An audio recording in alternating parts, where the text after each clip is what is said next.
yetu ya damu faranga yetu ya damu zala. Est-ce que biso tobota makabo tunakufia nini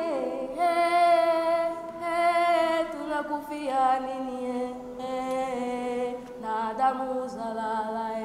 Oso nani akosipote yango gouvernement ya Kinshasa?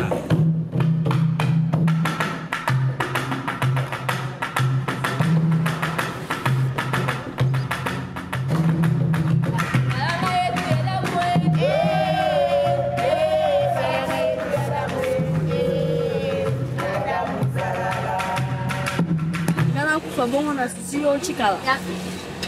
Ils allaient comme à plein de